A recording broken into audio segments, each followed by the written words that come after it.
If you go to the orders view inside the orders folder here in the views folder, we are going to we're going to finish up the orders here. So the first couple of lines we will just start here. So for me that's line 5. We have this if statement, which again is just a good thing to do. So we do a little check to see if orders.length is equal to 0. If you are, then no orders are found. So we show this to the user, which is just great. Well, don't mind the red squigglies, we'll fix those later. And here we will do our first else statement here. So if this is not true, then you start firing the next part, which is down here. Then we'll do our v4. So because we, not always, but sometimes we will have more than one item in here, we have to make sure we are using the loop. So order in orders. Right now these are stuck in the they are attached to the what's it called, local storage right now, and we will going to use a key as well to make sure it updates appropriately. And we will do the orders, let's just do _id, dot _id, that's correct. And then here in orders id we can pass through the order dot _id, like so, because that's what we created in the previous one. And we have, for the order date, we will just print out the order date, not data, but date.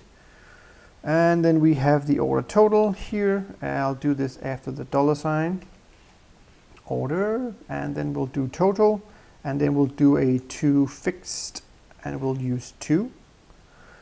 And we have order status, which is a selector. So these, we can switch between these 3 here. If you recall, if it's still here, I can't remember. Let's just go to order. Oh, it's done. So we have processing, shipping, and delivered, right? So we need to track what the user does if they click processing or if they click ship, and so on and so on. And we can track this quite easily by using the V model here. So again, a two-way binding for this. And we will just bind the order status, or order status, I think it was, status, for this specific one here. And it will grab the value from in this one and then pass them through.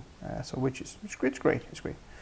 The other one that we are going to create a function for is the archive order, and we're going to pass through the order dot _id so we can track the correct one. So we don't just like archive the first or last one using like standard stuff.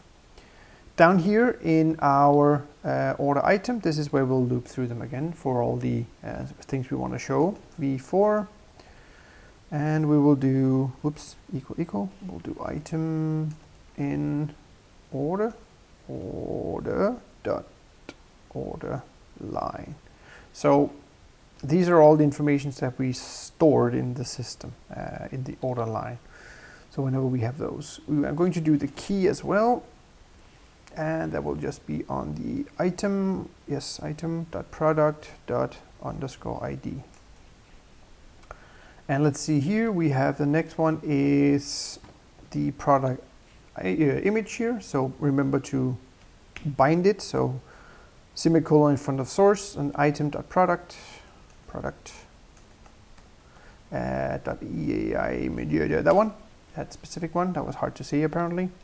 And here we'll do item.product dot, what is this, name. I'm just going to copy this if I needed to do it again. And we have then here we have the quantity, and I'm going to use a VHTML here. So this is another way of writing out instead of using interpolation. So VHTML, HTML, and we will set this to, inside this one, the item. Why is it doing that for me? Item dot quantity. I don't think I used a capital one on that one, but we'll see in a moment. And here we have the calculation. So we need to pass through the calculate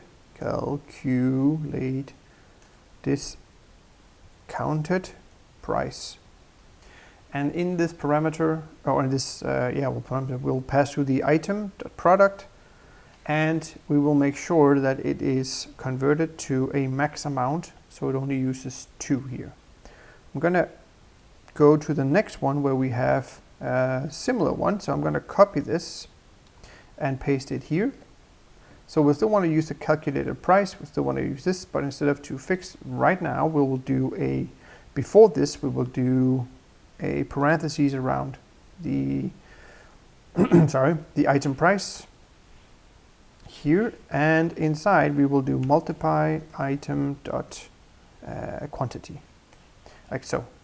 So we've done these before, and then the final one here, total revenue. This is what they earned in the by selling stuff, right? That is completed, not just processing, but actually sold and shipped.